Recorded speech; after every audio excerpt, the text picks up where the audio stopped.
감히 내 며느리 얼굴을 떡으로 만들어? 전설의 삼성 장군이 사단장을 집합시켰다. 비리 대대장에게 폭행당한 며느리를 본 시아버지가 예비역 별들을 모아 부대를 갈아엎는 사이다 복수극 이야기입니다. 여러분들은 지금 어디에서 어떤 일을 하시면서 청취하고 계신가요? 각자 댓글로 남겨주시면 감사드리겠습니다. 영상 시청하시기 이전에 구독과 좋아요 부탁드립니다. 저희에게 큰 힘이 됩니다. 좋은 온천이 있다고 해서 가는 김에 당신 면회 좀 가려고. 심장이 덜컥 내려앉았다. 지금 이 몰골을 보일 수는 없었다. 오늘 갑자기 오면 어떡해. 나 지금 훈련 중이라 바빠. 못 나가. 에이 거짓말 마. 당직 사령한테 다 확인했어. 오늘 대대 정비 시간이라며. 아버지께서 며느리 보고 싶다고 난리셔. 맛있는 거 많이 사갈 테니까 위병소 앞으로 나와. 1시간이면 도착해. 여보. 잠깐만 여보. 또. 전화가 끊어졌다. 위소령은 수화기를 들고 망연자실 서 있었다. 큰일 났다. 이 얼굴로 시아버지를 뵐 수는 없었다. 하지만 피할 수도 없었다. 황보무진 장군은 한다면 하는 사람이었다. 1시간 뒤 위병소 앞. 검은색 세단 한 대가 미끄러지듯 들어왔다. 뒷좌석 문이 열리고 백발이 성성하지만 다부진 체격의 노신사가 내렸다. 황보무진이었다. 그 옆으로 인자한 인상의 시어머니와 남편 황보검이 내렸다. 우리 며느리 어디 있나? 아이고 추운 데서 고생이 많지. 황보무진은 호탕하게 웃으며 위병소를 두리번거렸다. 위병소 근무자들이 낯선 기운에 압도되어 쭈뼛거렸다. 예비역이라 군복을 입지 않았지만 그에게서 뿜어져 나오는 패기는 현역 장성 못지않았다. 저 멀리서 위소령이 걸어오고 있었다. 그녀는 고개를 푹 숙인 채 전투모를 눌러쓰고 있었다. 걸음걸이가 평소와 달리 무거웠다. 소령아. 남편이 반갑게 손을 흔들었다. 하지만 위소령은 고개를 들지 못했다. 가까이 다가올수록 황보무진의 미간이 찌푸려졌다. 평생을 전장에서 보낸 그의 눈썰미를 속일 수는 없었다. 며느리의 어깨가 미세하게 떨리고 있었다. 아가, 고개 좀 들어보렴. 시어머니가 다가와 위소령의 손을 잡았다. 위소령은 흠칫 놀라며 뒷걸음질 쳤다. 오셨습니까? 죄송합니다. 제가 지금 감기가 심하게 걸려서 옮으실까봐. 감기. 그게 무슨 소리냐? 얼굴 좀 보자. 황보무진이 성큼성큼 다가와 위소령의 모자 챙을 잡고 들어올렸다. 순간 정적이 흘렀다. 화장으로 가리려 했지만 덧바른 자국 아래로 시퍼렇게 멍든 광대뼈와 터진 입술 자국이 선명했다. 목덜미에도 손톱에 긁힌 듯한 붉은 상처가 보였다. 이게 뭐냐? 남편 황보검의 얼굴이 사색이 되었다. 시어머니는 입을 틀어막고 주저앉았다. 소소령아. 너 얼굴이 왜 이래? 누가 이랬어? 위소령은 참았던 눈물을 왈칵 쏟았다. 죄송합니다 아버님. 훈련하다가 제가 부주의해서 넘어졌습니다. 별거 아닙니다. 넘어져. 이게 넘어져서 생긴 상처로 보이냐? 이건 구타 흔적이야. 누가 때렸어? 황보무진의 목소리가 낮게 깔렸다. 그것은 맹수가 사냥감을 노릴 때 내는 으르렁거림과 같았다. 위병소 근무자들이 공포에 질려 뒷걸음질 쳤다. 아닙니다. 진짜입니다. 위소령 중위. 똑바로 말해. 내가 내 며느리기 이전에 대한민국 장교라면 거짓 보고하지 마라. 황보무진의 호통에 위소령은 어깨를 움츠렸다. 그녀는 떨리는 입술로 어렵게 입을 열었다. 부대 내 비리를 바로잡으려다가 대대장님과 작전과장님께. 그녀는 말을 잇지 못하고 흐느꼈다. 그 짧은 문장 속에 담긴 고통의 시간을 황보무진은 단번에 이해했다. 그의 주먹이 부르르 떨렸다. 감히 내 며느리를, 아니 감히 신성한 국군을 건드려 비리를 덮으려고 부하를 폭행해. 황보무진은 주머니에서 휴대전화를 꺼냈다. 그의 손가락이 거칠게 번호를 눌렀다. 신호 연결음이 2번 울리기도 전에 상대방이 전화를 받았다. 충성. 사단장 사마도끼 소장입니다.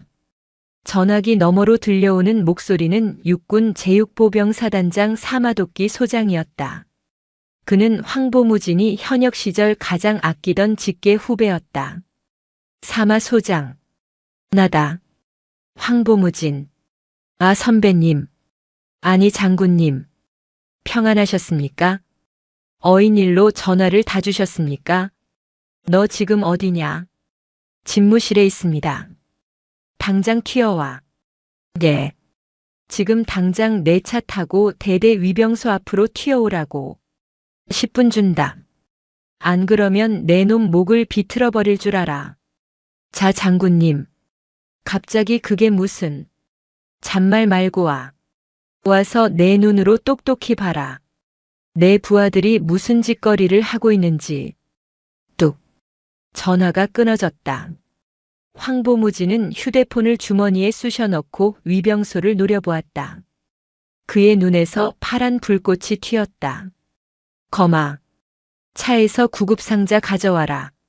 그리고 당신은 애 얼굴 좀 닦아줘. 황보무진은 위소령의 어깨를 감싸 안았다. 미안하다. 못난 시애비가 널 너무 험한 곳에 뒀구나. 하지만 걱정 마라.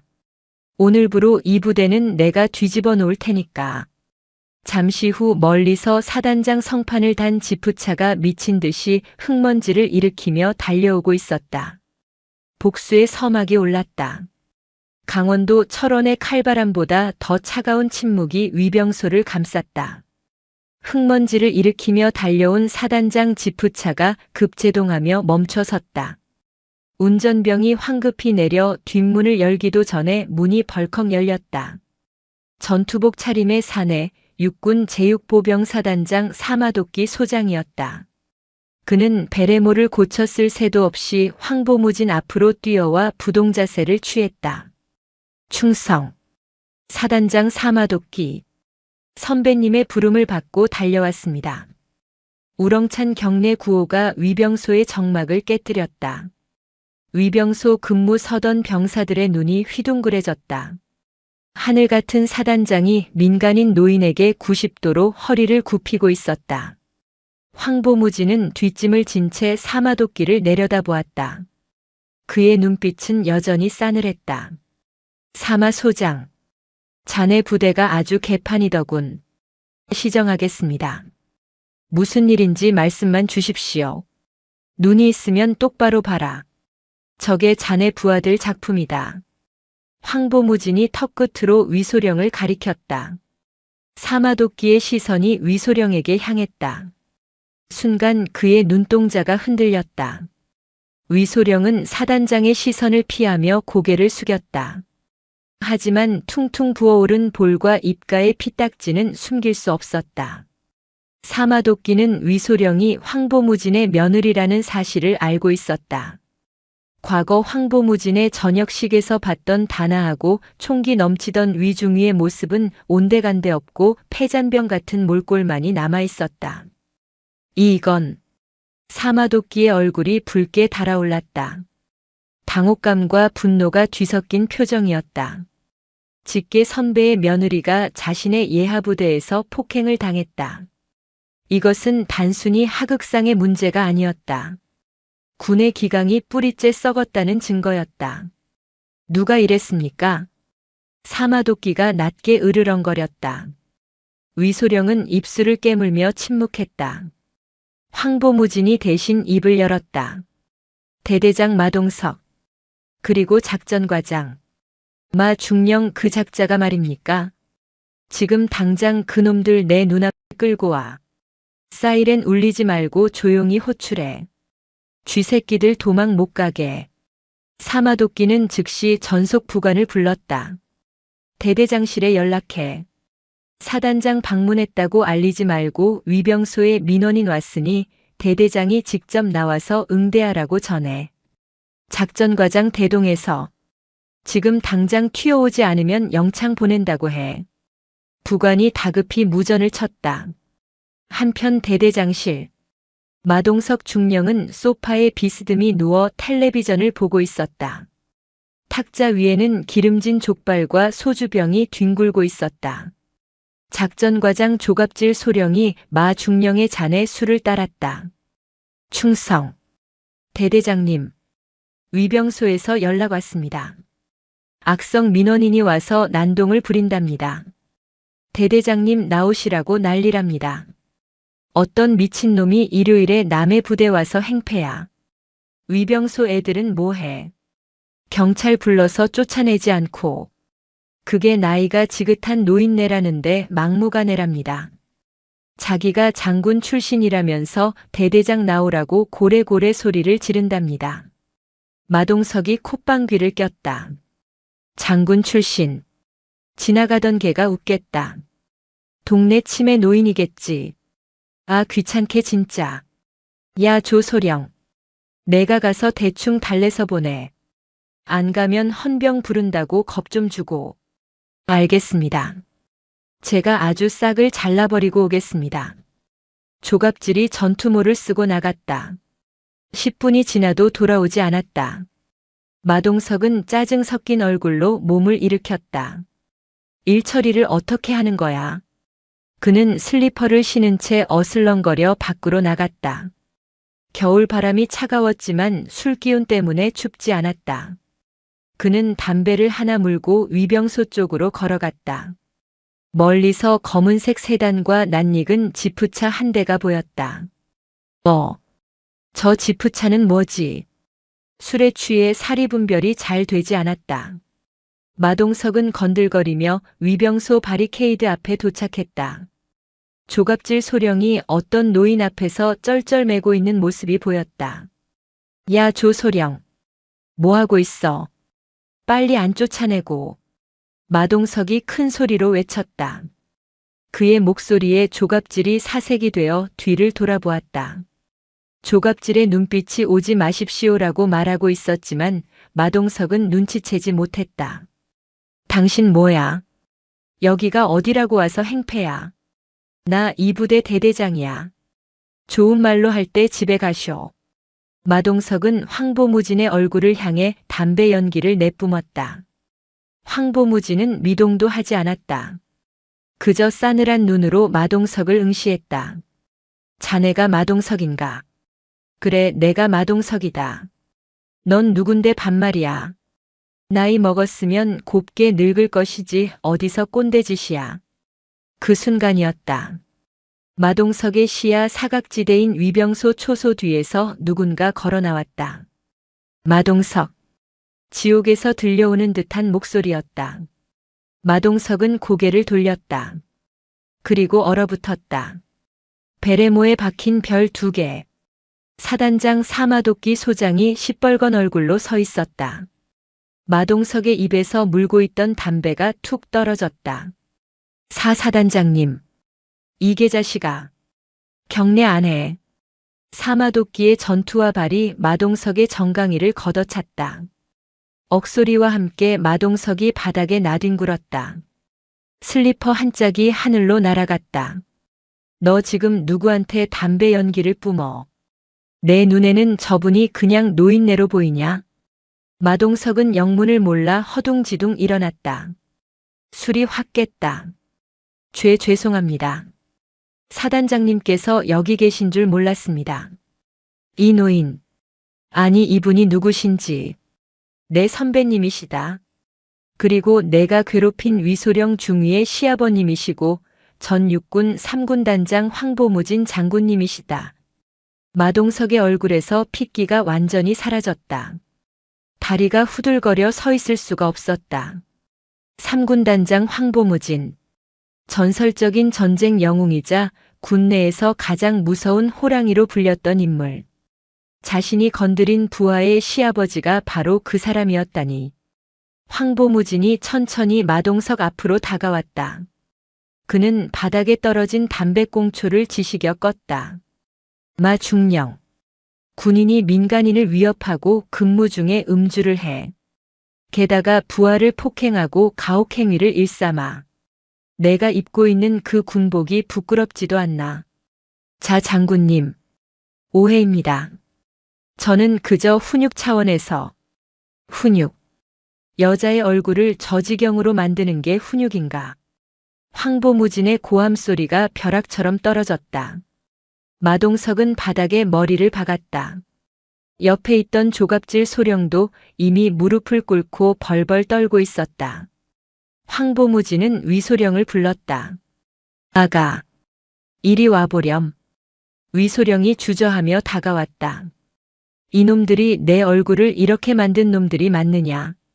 위소령은 눈물이 고인 눈으로 마동석과 조갑질을 내려다보았다. 불과 몇 시간 전만 해도 자신을 벌레 보듯 하던 자들이 이제는 발밑에서 살려달라고 빌고 있었다. 그녀는 입술을 꽉 깨물고 고개를 끄덕였다. 네, 맞습니다. 저들이 저를 구타하고 인격을 모독했습니다. 그리고 부대 비리를 덮으려 협박했습니다. 황보무진은 사마도끼를 보았다. 들었나? 사단장. 네. 똑똑히 들었습니다. 지금 즉시 이놈들 직위 해제하고 헌병대 불러서 구속 수사해. 그리고 부대 내 모든 장부 압수하고 전수조사 실시해. 털끝 하나라도 비리가 나오면 관련된 놈들 모조리 옷 벗겨. 명 받들겠습니다. 사마도끼는 즉시 어깨에 차고 있던 무전기를 들었다. 전 사단 헌병대 출동해. 지금 즉시 대대장 마동석 작전과장 조갑질 긴급 체포한다. 그리고 감찰부 전원 소집해. 오늘부로 이 대대는 계엄령이다. 사이렌 소리가 멀리서 들려오기 시작했다. 마동석은 바짓가랑이를 적시며 황보무진의 다리를 잡았다. 장군님, 한 번만 살려주십시오. 제가 잠시 미쳤었습니다. 제 처자식이 있습니다. 황보무진은 마동석의 손을 차갑게 뿌리쳤다. 처자식 있는 놈이 남의 귀한 딸이자 며느리는 그렇게 짓밟았나. 내 죄는 내가 져라. 그게 군인이다. 마동석은 절망적인 비명을 질렀다. 하지만 그것은 시작에 불과했다. 진짜 참교육은 이제부터였다. 사단 헌병대의 하얀색 승합차 3대가 연병장으로 들이닥쳤다. 완전 무장한 헌병들이 뛰어내려 마동석과 조갑질을 포위했다. 대대 병사들이 생활관 창문에 매달려 이 광경을 지켜보고 있었다. 평소 병사들을 괴롭히던 대대장과 작전과장이 개처럼 끌려가는 모습에 병사들은 숨을 죽이면서도 눈빛에는 통쾌함이 서려 있었다. 마동석, 당신을 직권 남용, 폭행, 군수품 횡령 혐의로 긴급 체포합니다. 헌병 수사관이 마동석의 손목에 차가운 은팔찌를 채웠다. 철컥. 그 소리는 마동석의 인생이 끝났음을 알리는 종소리와 같았다. 이거나. 나 대대장이야. 너네 내가 누군지 몰라. 마동석이 발악했지만 건장한 헌병들에게는 통하지 않았다. 그들은 마동석을 짐짝처럼 차 뒷좌석에 구겨 넣었다. 조갑질 소령은 이미 실신 직전 상태로 질질 끌려갔다. 그 시간 행정반. 황보무진의 지시를 받은 사단 감찰 장교들이 들이닥쳤다. 행정보급관 김상사는 사색이 되어 금고 문을 잠그려 하고 있었다. 동작 그만. 손 머리 위로 올려. 감찰 장교가 김상사의 손을 낚아챘다. 아니 이게 무슨 짓입니까? 감찰 나오신다는 통보도 없으셨지 않습니까? 비리 잡는데 예고하고 오는 놈 봤나? 비켜. 감찰관들은 금고를 강제로 개방했다. 그 안에는 이중 장부와 현금 뭉치 그리고 납품업체 사장들에게 받은 상품권들이 쏟아져 나왔다. 김 상사는 다리에 힘이 풀려 주저앉았다. 위 중위가 말한 게 사실이었군. 부식비를 빼돌려 회식비로 쓰고 피복류를 외부로 유출해. 간이 배 밖으로 나왔구만. 그때 황보무진이 행정반으로 들어왔다. 그의 뒤에는 위소령과 남편 황보검이 따르고 있었다. 김 상사는 황보무진을 보자마자 바닥에 머리를 찧었다. 장군님, 죽을 죄를 지었습니다. 저는 시키는 대로 했을 뿐입니다. 황보무진은 김 상사를 거들떠보지도 않았다. 그는 위소령을 보며 말했다. 아가, 이 사람이 너에게 누명을 씌우려던 그 상사냐? 네, 맞습니다. 장부를 조작하고 저에게 책임을 떠넘겼습니다. 황보무진이 김 상사 앞으로 다가갔다. 군인은 명예를 먹고 산다. 그런데 자네는 병사들 먹을 밥을 훔쳐먹고 살았나? 자네 같은 놈들 때문에 묵묵히 고생하는 수많은 부사관들이 욕을 먹는 거야. 잘못했습니다. 한 번만 용서해 주십시오. 법대로 처리해. 이놈은 가중처벌 대상이다. 황보무진의 말이 떨어지자 헌병들이 김 상사를 끌고 나갔다. 행정반에 남아있던 다른 간부들은 숨조차 크게 쉬지 못하고 고개를 숙이고 있었다. 그들도 알게 모르게 비리에 동조했거나 방관했던 자들이었다. 황보무진은 행정반 중앙에 섰다. 여기 있는 전원, 오늘부로 직무정지다. 조사받을 준비해라. 억울한 게 있으면 조사 과정에서 밝혀. 하지만 거짓말할 생각은 마라. 내가 끝까지 지켜볼 테니까. 행정반을 나온 황보무진은 연병장 단상으로 향했다. 사마도끼 사단장이 이미 전 대대원 집합 명령을 내린 상태였다. 500여 명의 병사들이 연병장에 정렬해 있었다. 분위기는 엄숙했지만 병사들의 표정은 밝았다. 악마 같던 대대장이 잡혀가는 걸 봤기 때문이다. 황보무진이 단상에 올랐다. 그는 마이크를 잡지 않고 육성으로 외쳤다. 나는 예비역 중장 황보무진이다. 그의 목소리는 쩌렁쩌렁 울려 퍼져 연병장 끝까지 닿았다. 오늘 너희 대대장과 간부들이 불미스러운 일로 체포되었다. 지휘관으로서 병사들을 사랑하고 아껴야 할 자들이 오히려 너희들의 고열을 빨고 부하를 학대했다. 선배 군인으로서 너희들에게 고개 숙여 사과한다. 황보무진이 단상에서 병사들을 향해 깊이 고개를 숙였다. 삼성 장군 출신이 병사들에게 고개를 숙이는 모습에 연병장은 충격에 휩싸였다. 병사들 사이에서 술렁임이 일었다. 하지만 기억해라. 대한민국 국군은 썩지 않았다. 썩은 건 일부 정치 군인들과 비리 군인들 뿐이다. 여기 서 있는 위소령 중위처럼 불의에 맞서 싸우는 군인이 있는 한 군은 무너지지 않는다. 황보무진이 위소령을 옆으로 불렀다. 위소령은 멍든 얼굴을 부끄러워하지 않고 당당하게 고개를 들었다. 이 장교가 너희들의 밥과 옷을 지키려다 이렇게 되었다. 너희는 이런 지휘관을 따르겠는가 아니면 비리에 눈 감고 자기 밥그릇만 챙기는 지휘관을 따르겠는가? 위소령 중위님을 따르겠습니다. 병사들 중 누군가 외쳤다. 그러자 여기저기서 함성이 터져 나왔다. 위 중위님 힘내십시오. 저희가 증언하겠습니다. 대대장 나쁜 놈. 연병장은 순식간에 위소령을 응원하는 목소리로 가득 찼다. 위소령의 눈에서 참았던 눈물이 흘러내렸다. 그것은 억울함의 눈물이 아니라 감동의 눈물이었다. 자신이 지키려 했던 병사들이 자신을 알아주고 있었다. 사마도끼 사단장이 마이크를 잡았다. 사단장이다. 오늘부로 이 대대의 지휘권은 내가 직접 행사한다. 신임 대대장이 올 때까지 부대 정상화에 총력을 다하겠다. 병사들의 복지는 즉시 원상 복구될 것이다. 오늘 저녁은 사단장이 쏘겠다. 전원 삼겹살 회식이다. 와! 병사들의 환호성이 철원 하늘을 찔렀다. 억눌렸던 가슴이 뻥 뚫리는 순간이었다. 사태가 수습되고 해가 질 무렵 황보무진과 가족들은 대대장실이 아닌 면회실에 앉아 있었다. 위소령의 상처를 치료하기 위해 의무대 군의관이 다녀갔다. 아버님, 감사합니다.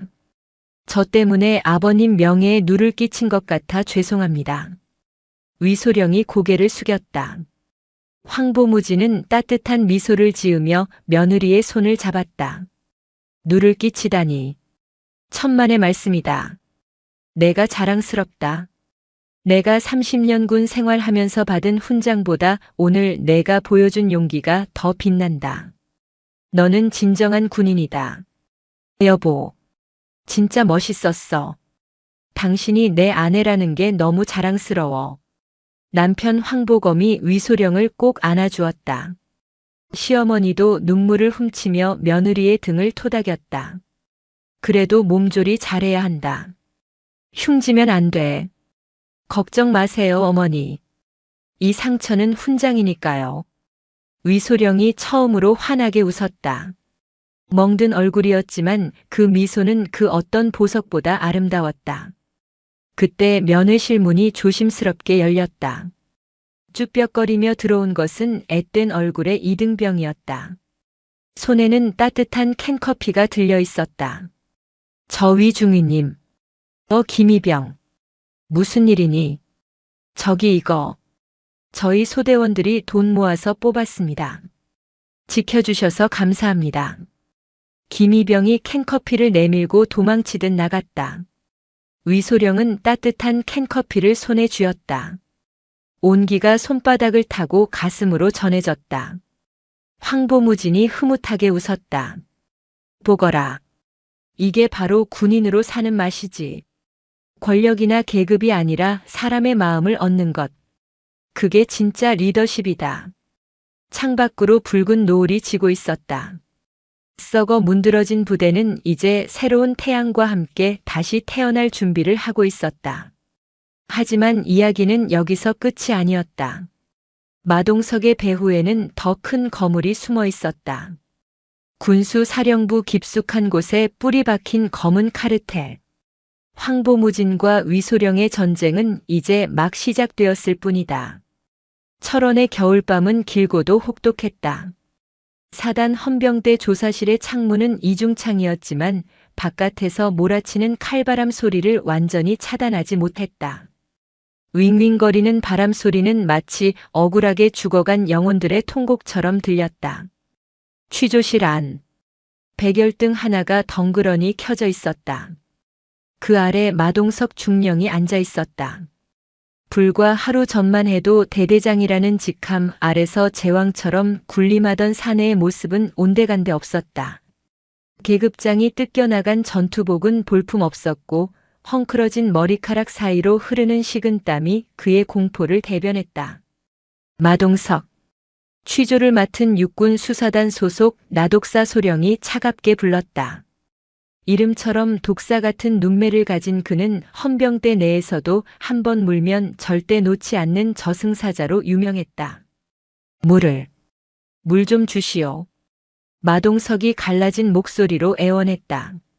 나독사는 말없이 종이컵에 물을 따라 마동석 앞에 툭 내려놓았다. 물이 찰랑거려 탁자에 쏟아졌다. 마동석은 허겁지겁 컵을 들어 단숨에 들이켰다. 이제 정신이 좀 듭니까?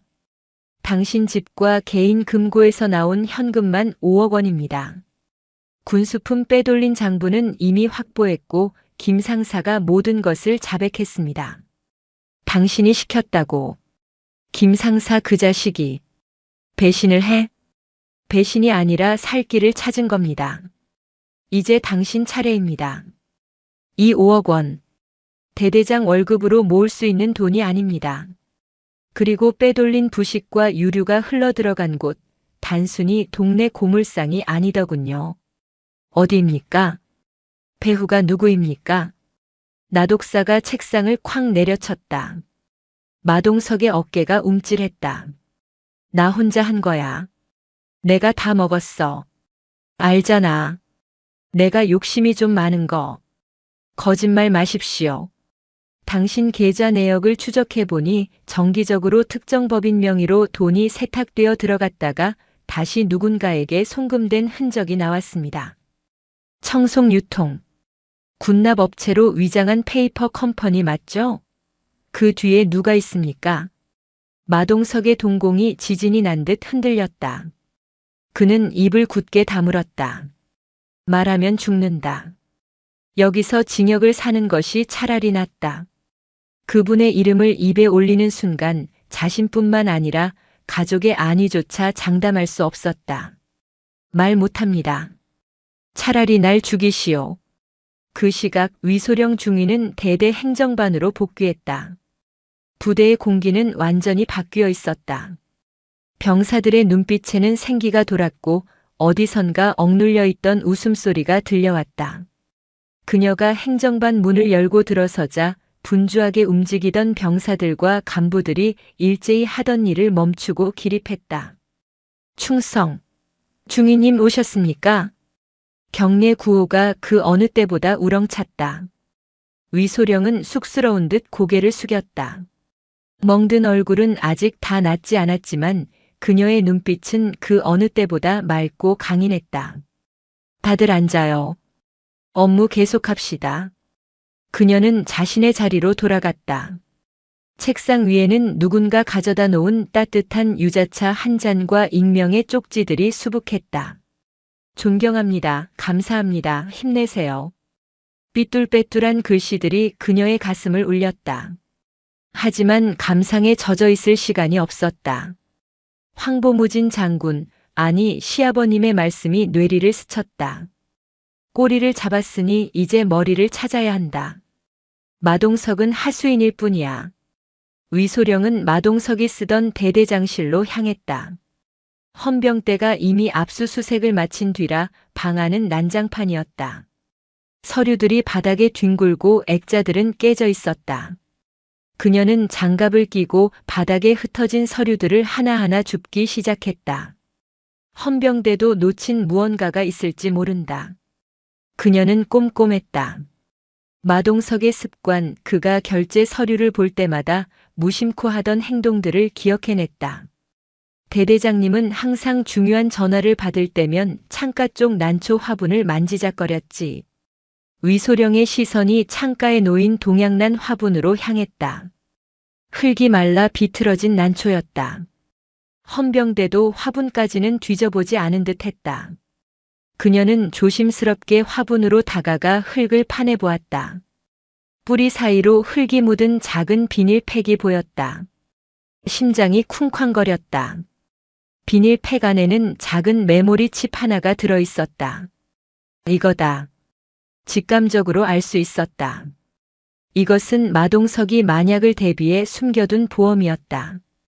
위소령은 즉시 행정반으로 돌아와 보안이 유지되는 단말기에 칩을 꽂았다. 암호가 걸려 있었다. 하지만 그녀는 마동석의 단순함을 알고 있었다. 그의 군번 아니면 아들의 생일. 몇 번의 시도 끝에 0을 입력하자 폴더가 열렸다. 화면에 뜬 파일들의 목록을 보는 순간 위소령의 입에서 탄식이 터져나왔다.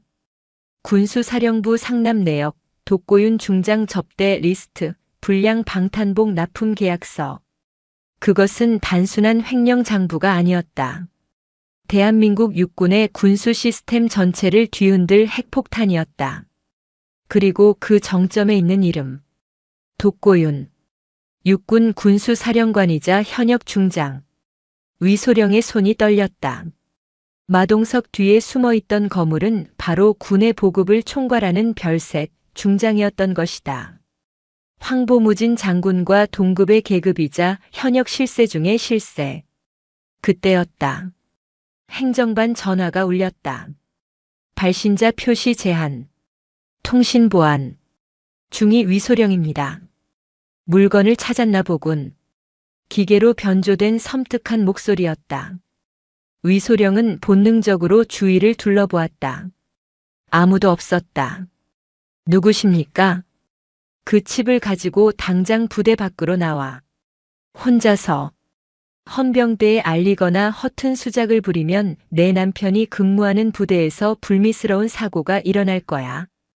이를테면 수류탄 오발 사고 같은 거. 당신들 누구야? 1시간 주겠다. 부대 뒤편 폐교회로 와라. 물건만 넘기면 아무 일 없을 거다. 명심해. 우리는 어디에나 있고 어디에도 없다. 뚝. 전화가 끊어졌다. 위소령은 수화기를 든 채 얼어붙었다. 남편을 인질로 잡았다. 비열한 놈들. 공포가 엄습했지만 동시에 분노가 끓어올랐다. 그녀는 휴대폰을 꺼내 황보무진에게 전화를 걸려다 멈췄다. 도청당하고 있을지도 모른다. 그녀는 결단을 내려야 했다. 칩을 넘겨주고 굴복할 것인가 아니면 목숨을 걸고 맞서 싸울 것인가. 그녀의 시선이 책상 위 가족 사진에 머물렀다. 환하게 웃고 있는 남편과 시부모님. 그리고 거울 속에 비친 자신의 군복. 위소령은 펜을 들어 메모지에 무언가를 급히 적었다. 그리고 메모리 칩을 전투복 안주머니 깊숙이 넣었다. 그녀는 서랍에서 야전 삽 하나를 꺼내 허리춤에 찼다. 그녀의 눈빛이 매섭게 빛났다. 내 가족은 내가 지킨다. 강원도 철원의 산세는 험준하기로 유명했다. 부대 뒤편 오래전 민간인 통제구역으로 묶이면서 버려진 폐교회는 앙상한 뼈대만 남은 흉물스러운 모습으로 서 있었다. 잡초가 무성한 마당에는 을씨년스러운 바람만이 불었다. 위소령이 폐교회 마당에 들어섰다. 낡은 십자가탑 위로 까마귀 한 마리가 울었다. 그녀는 주머니 속에 메모리 칩을 꽉 쥐었다. 나왔다. 어디 있나? 그녀의 외침이 공허하게 울렸다. 잠시 후 교회 안쪽 어둠 속에서 검은 양복을 입은 사내 셋이 걸어 나왔다. 군인이 아니었다. 민간 용역 깡패들, 아니 전문적인 해결사들이었다. 그들의 손에는 쇠파이프와 전기 충격기가 들려 있었다. 가운데 선 우두머리가 비릿한 웃음을 흘렸다. 계집에 혼자 올 줄 알았는데 진짜 깡이 좋네. 물건 내놔. 남편이 무사한지 확인시켜줘. 물건부터 넘기면 확인시켜주지. 못 믿겠어. 먼저 확인시켜줘. 우두머리가 귀찮다는 듯 고갯짓을 옆에 있던 사내가 휴대폰을 꺼내 영상통화를 걸어 화면을 보여주었다. 화면 속에는 남편 황보검이 부대 사무실에서 평화롭게 업무를 보고 있는 모습이 실시간으로 보였다. 다행이다. 아직 손을 쓰진 않았다. 봤지? 이제 내놔. 위소령은 안주머니에서 칩을 꺼내는 척하다가 순식간에 바닥에 있는 흙을 한 줌 쥐어 사내들의 얼굴에 뿌렸다. 악!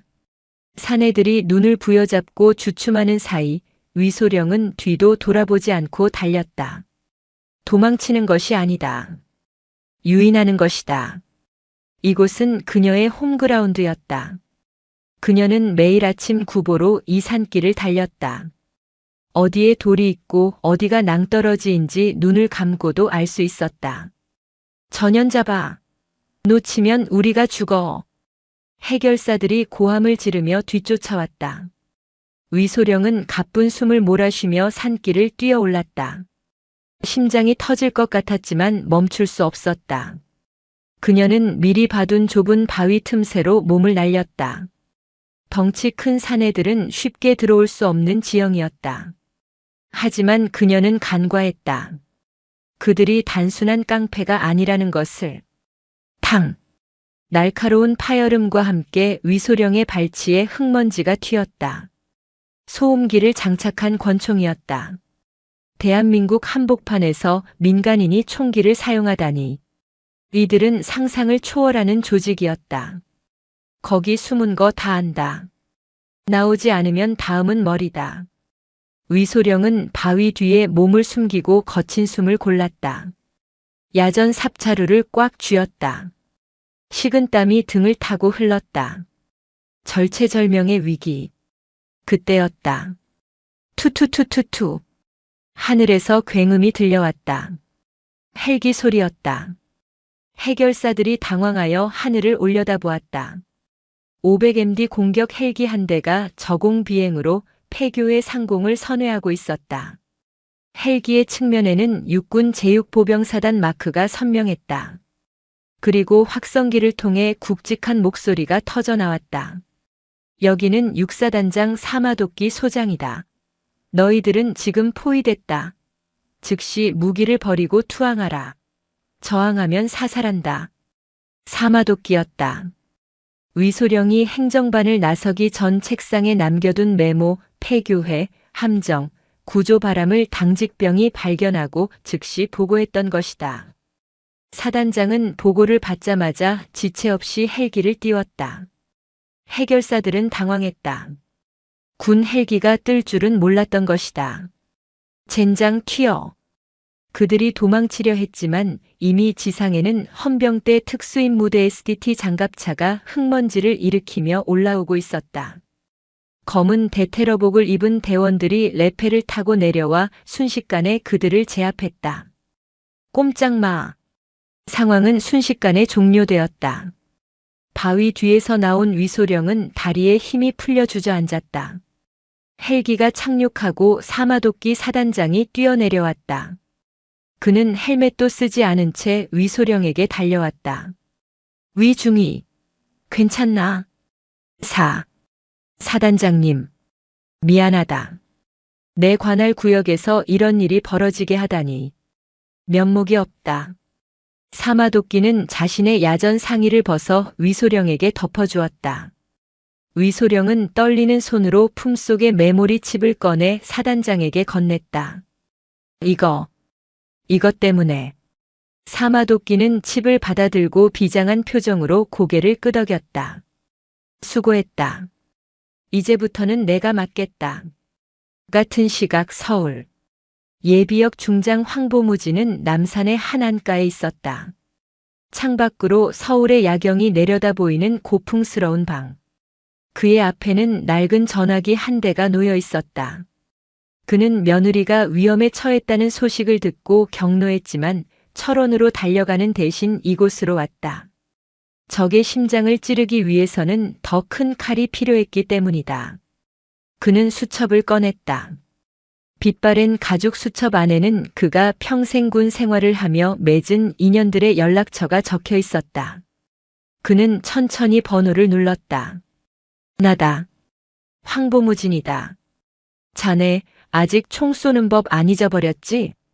전화기 너머의 상대는 전설적인 저격수이자 전 특전사령관이었던 예비역 소장 왕건이었다. 형님, 갑자기 웬일이십니까? 나라 꼴이 개판이야. 쥐새끼들이 군복 입고 설쳐대서 내가 좀 나서야겠다. 사냥 갈 건데 같이 가겠나? 사냥이라.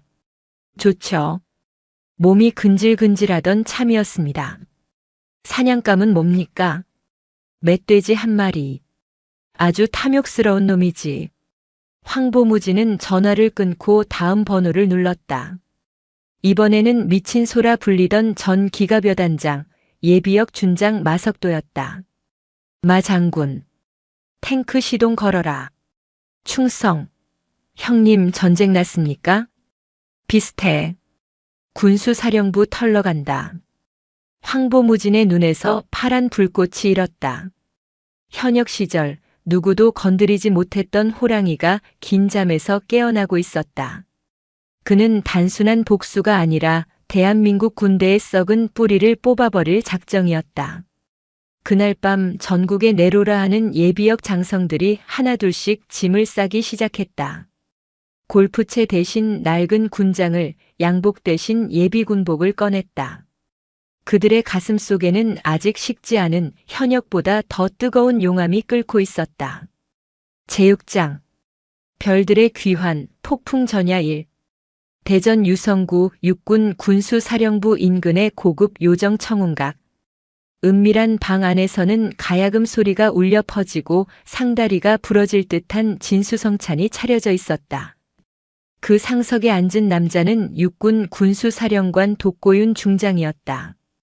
기름진 얼굴에 거만한 눈빛, 값비싼 양주를 물처럼 마시는 그는 군인이라기보다 탐욕스러운 사업가에 가까웠다. 그래, 실패했다고.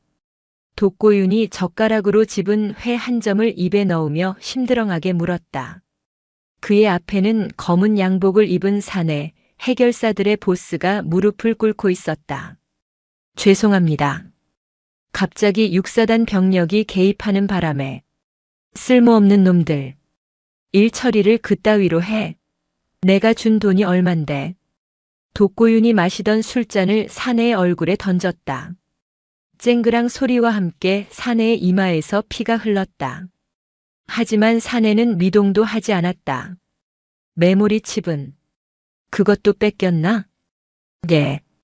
사마도끼 사단장 손에 들어간 것 같습니다. 사마도끼. 그 꼴통 새끼가. 독고윤이 인상을 찌푸렸다. 사마도끼는 육사 후배였지만 타협을 모르는 꽉 막힌 인간이라 평소에도 껄끄러웠다. 게다가 그 뒤에는 황보무진이라는 거대한 산이 버티고 있다. 일이 꼬였다. 할 수 없지. 꼬리 자르기 들어간다.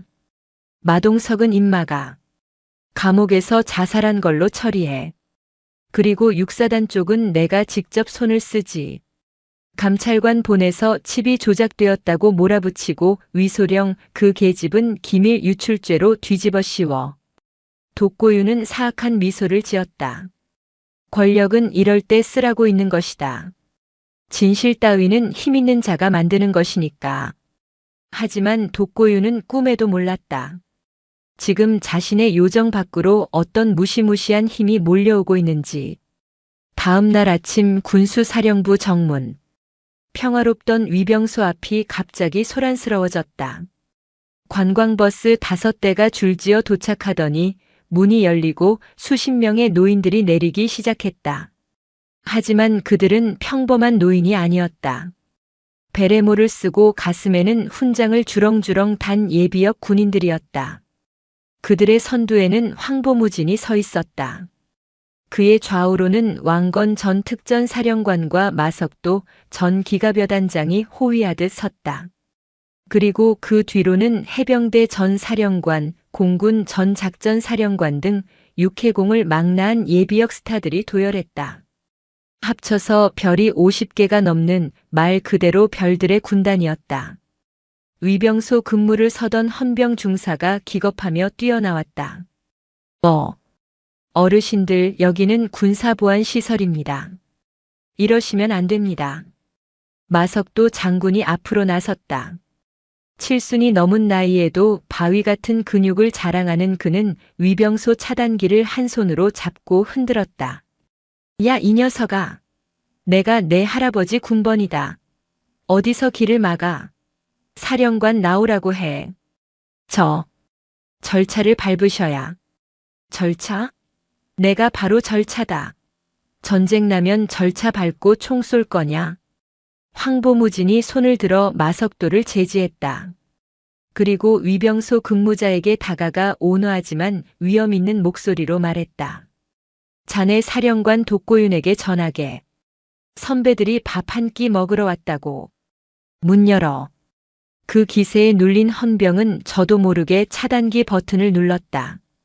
황보무진과 노병 군단은 당당하게 사령부 영내로 행진했다. 그들의 등장은 순식간에 사령부를 발칵 뒤집어 놓았다. 창문마다 간부들이 매달려 구경했고 병사들은 경례를 해야 할지 말아야 할지 몰라 허둥댔다. 사령관실에서 보고를 받은 독고윤은 의자에서 벌떡 일어났다. 뭐라고? 황보무진 장군이 예비역들을 끌고 왔다고. 미친 늙은이들이 진짜. 그는 겉으로는 화를 냈지만 속으로는 등골이 서늘했다. 황보무진은 군에 살아있는 전설이었다. 그를 함부로 대했다가는 여론은 물론이고 군 내부의 존경심마저 잃게 될 터였다. 일단 모셔라. 회의실로 안내해. 잠시 후 대회의실. 긴 테이블 한쪽에는 독고윤과 참모들이 잔뜩 긴장한 채 앉아 있었고 맞은편에는 황보무진과 예비역 장성들이 여유롭게 앉아 있었다. 공기의 무게가 달랐다. 독고유는 억지 미소를 지으며 입을 열었다. 선배님들 연락도 없이 어인 행차십니까? 미리 말씀 주셨으면 성대하게 모셨을 텐데. 성대한 대접은 필요 없고 우리가 온 건 내 놈이 싼 똥 치우러 왔다. 왕건 장군이 대놓고 비아냥거렸다. 독고윤의 눈썹이 꿈틀했다. 말씀이 지나치십니다. 제가 무슨 똥을 쌌다는 겁니까? 황보무진이 품에서 서류 봉투 하나를 꺼내 테이블 위로 던졌다. 툭. 가벼운 소리였지만 그 파장은 묵직했다. 위소령이 목숨 걸고 지켜낸 메모리칩의 내용을 출력한 문서였다. 이게 뭐죠? 내가 뒷돈 챙기고 불량 방탄복 납품 승인한 증거다. 이 방탄복 뚫리면 우리 손자 같은 병사들이 죽어. 내 놈 뱃속 채우려고 애들 목숨을 팔아먹어. 독고유는 서류를 훑어보더니 코웃음을 쳤다. 이거 조작된 겁니다. 요즘 세상에 이런 걸 누가 믿습니까? 그리고 이건 명백한 명예훼손이자 업무 방해입니다. 헌병 불러서 끌어내기 전에 나가시죠. 그는 끝까지 뻔뻔했다. 증거가 있어도 힘으로 뭉개면 된다고 믿는 오만함. 황보무진은 천천히 자리에서 일어났다. 조작이라. 그래, 내 놈이 그렇게 나올 줄 알았다. 그래서 우리가 준비한 게 있지. 뭘 준비했다는 겁니까? 창밖을 봐라. 독고윤이 의아해하며 창가로 다가갔다.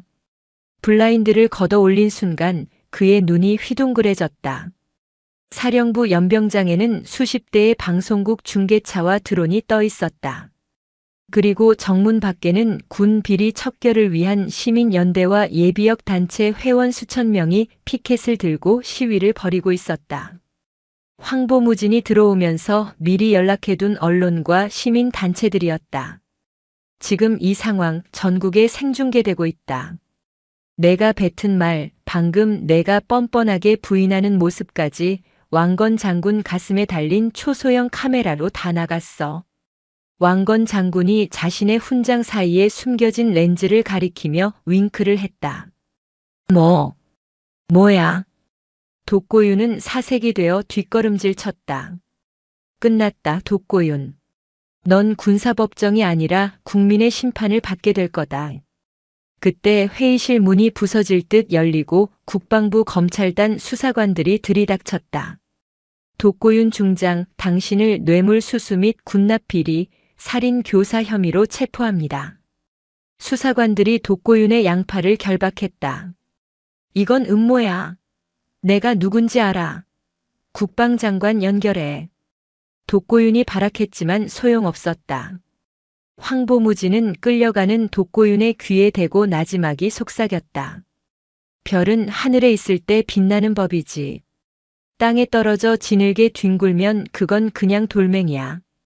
넌 군인의 명예를 버린 돌멩이다. 독고윤이 끌려나가고 회의실에는 정적이 흘렀다. 예비역 장성들은 서로를 바라보며 씩 웃었다. 주름진 얼굴들이지만 그 순간만큼은 소년처럼 해맑았다. 형님 한 건 했네요. 그러게나. 밥값은 했어. 황보무진은 창밖을 바라보았다. 멀리 철원 하늘 아래 있을 며느리 위소령의 얼굴이 떠올랐다. 아가, 이제 안심하렴. 폭풍은 지나갔다. 하지만 이것으로 모든 것이 끝난 것일까? 독고윤은 잡혔지만 그에게 뇌물을 바친 군수업체 청송유통의 진짜 주인은 아직 그림자 속에 있었다. 그리고 그들은 결코 순순히 물러날 자들이 아니었다. 이야기는 이제 막 절정을 향해 달려가고 있었다.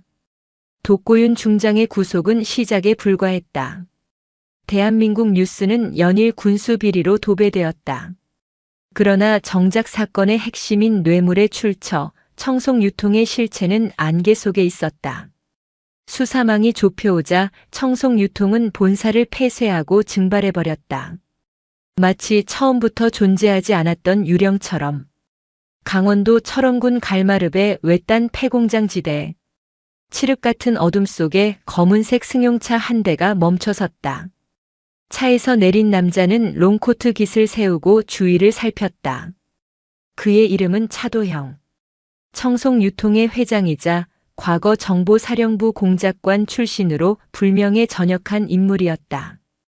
그는 군의 어둠을 누구보다 잘 알았고 그것을 이용해 막대한 부를 축적한 괴물이었다. 회장님, 독고윤이 입을 열지 않을까요? 수아가 불안한 목소리로 물었다. 차도형은 담배를 피워 물었다. 붉은 불빛이 그의 날카로운 흉터를 비췄다. 독고는 겁쟁이다. 하지만 내 돈을 너무 많이 받아먹었어. 불면 자기도 죽는다는 걸 알아. 문제는 그 늙은 호랑이 황보무진과 그 며느리야. 그들이 너무 깊이 들어왔어. 차도형이 바닥에 침을 뱉었다. 플랜 B를 가동한다. 꼬리를 자르는 걸로는 부족해. 사냥개를 풀어라. 며느리부터 처리해. 본보기가 필요하다. 그 시각 위소령 중위는 육사단 내 비밀 안전 가옥에 머물고 있었다. 황보무진의 엄명으로 외부 출입이 제한된 상태였다. 하지만 그녀는 가만히 앉아있을 성격이 아니었다. 그녀는 마동석의 메모리 칩에서 봤던 암호화된 좌표 하나를 계속 분석하고 있었다. 북위 38도, 동경 127도. 이 좌표는 단순한 보급 창고가 아니야. 그녀는 지도를 펼쳤다. 좌표가 가리키는 곳은 민간인 출입 통제선 북쪽, 지도에도 나오지 않는 옛 채석장 인근이었다. 공식적인 군 시설이 아닌 곳에 군수품이 드나들었다는 뜻이다. 위소령은 결심했다. 직접 눈으로 확인해야 했다. 그녀는 야간 전술 훈련을 핑계로 위장을 하고 단독 군장을 챙겼다. K의 소총 대신 가스총과 3단봉, 그리고 단검을 챙겼다. 그녀는 몰래 숙소를 빠져나와 개인 차량을 몰고 북쪽으로 향했다. 새벽 2시. 채석장 입구. 으스스한 안개가 자욱했다. 위소령은 차를 숲속에 숨기고 도보로 이동했다. 야간 투시경으로 본 채석장은 텅 비어있는 듯 했으나 바닥에는 대형 트럭이 지나간 타이어 자국이 선명했다. 그녀는 인기척을 죽이고 안쪽으로 잠입했다. 동굴처럼 뚫린 채석장 깊은 곳에 거대한 철문이 있었다. 굳게 닫힌 철문 틈으로 미세한 불빛이 새어나왔다. 위소령은 환기구를 찾아냈다. 좁고 더러운 통로였지만 망설임 없이 기어들어갔다. 환기구 아래를 내려다본 순간 그녀는 경악했다. 그곳은 거대한 무기고였다. 단순히 횡령한 건빵이나 옷가지가 아니었다.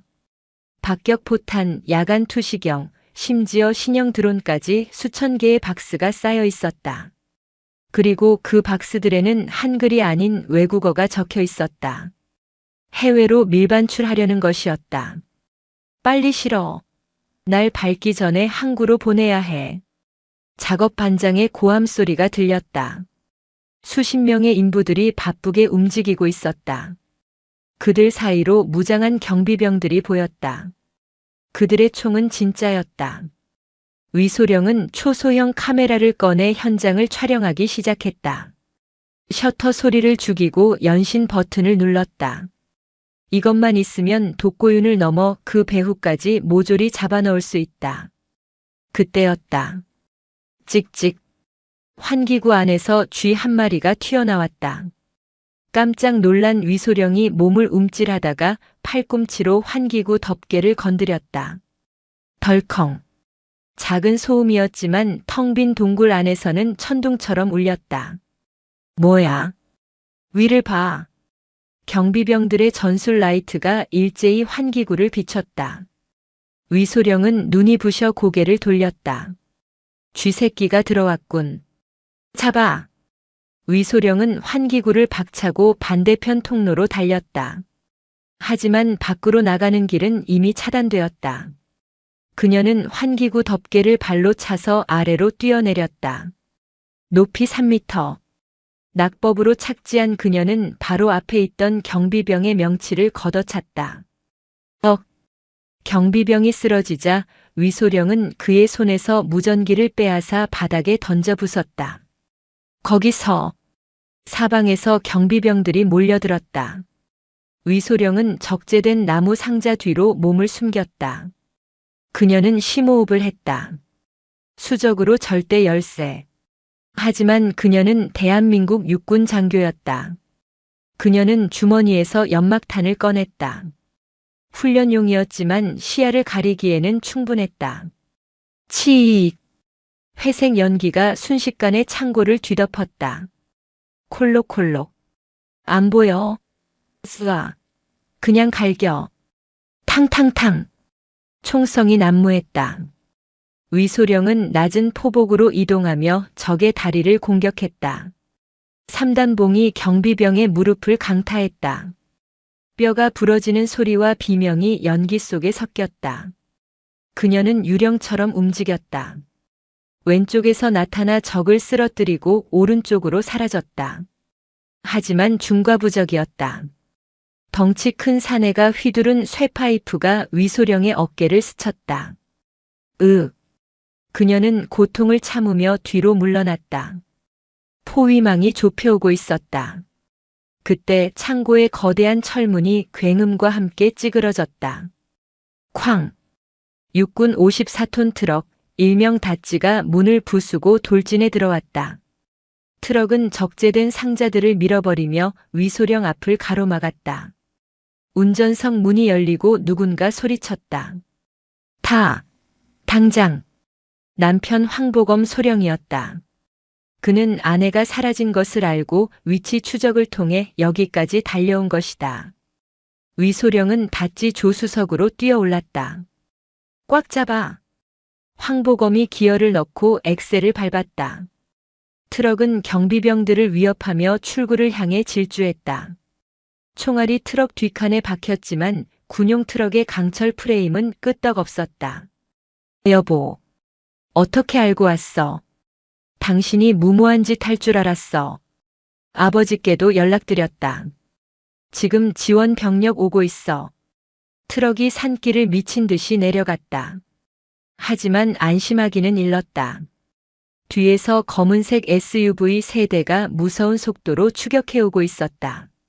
차도형의 직속 살수부대 그림자 팀이었다. 따돌려야 해. 저놈들 보통이 아니야. 위소령이 백미러를 보며 외쳤다. 황보검의 이마에 땀이 송골송골 맺혔다. 걱정 마. 나 수송대장 출신이야. 운전은 내가 전문이다. 밤의 추격전이 시작되었다. 좁은 산길에서 쫓고 쫓기는 죽음의 레이스. 이것은 단순한 군납 비리 수사가 아니었다. 전쟁이었다. 새벽의 한탄강은 얼어붙어 있었다. 강물 위로 하얀 눈이 덮여 거대한 빙판길이 형성되어 있었고 양옆으로는 깎아지른 듯한 주상절리 절벽이 병풍처럼 둘러싸여 있었다. 이곳은 한번 들어오면 나갈 곳 없는 천연의 감옥이자 요새였다. 황보검이 모는 다찌 트럭은 산길을 벗어나 한탄강에 얼어붙은 강변도로로 진입했다. 울퉁불퉁한 자갈밭과 빙판 위를 덜컹거리며 달렸다. 뒤따라오는 추격 차량들은 성능 좋은 오프로드 튜닝 차량들이었다. 거리는 점점 좁혀졌다. 타이어를 노려. 뒷차에서 킬러가 몸을 내밀고 샷건을 발사했다. 퍼앙, 퍼앙. 트럭의 뒷바퀴 흙바지가 날아갔다. 위소령은 조수석 글로브 박스에서 조명탄 발사기를 꺼냈다. 여보, 핸들 꽉 잡아. 내가 시야를 가릴게. 위소령이 창문을 열고 뒷차를 향해 조명탄을 쐈다. 붉은 섬광이 어둠을 찢으며 뒷차의 앞유리창 앞에서 폭발했다. 눈이. 선두 추격 차량이 중심을 잃고 미끄러지며 바위와 충돌했다. 쾅 소리와 함께 차량이 전복되었다. 하지만 나머지 2대는 속도를 줄이지 않고 끈질기게 따라붙었다. 독한 놈들. 그때였다. 앞쪽 길목에서 또 다른 차량 2대가 나타나 길을 막았다. 매복이었다. 차도형이 미리 손을 써둔 것이다. 앞뒤가 막힌 상황. 황보검은 급브레이크를 밟았다. 트럭이 빙판 위에서 360도 회전하며 멈춰섰다. 내려. 강으로 뛴다. 황보검이 소리쳤다. 두 사람은 트럭에서 뛰어내려 얼어붙은 강 위로 달렸다. 얼음 두께는 충분했지만 미끄러웠다. 추격자들도 차에서 내려 총을 들고 쫓아왔다. 탕! 탕! 총알이 얼음 바닥에 박히며 파편이 튀었다. 위소령과 황보검은 강 중간에 있는 거대한 바위, 고석정 근처의 바위 틈으로 몸을 피했다. 여보, 괜찮아?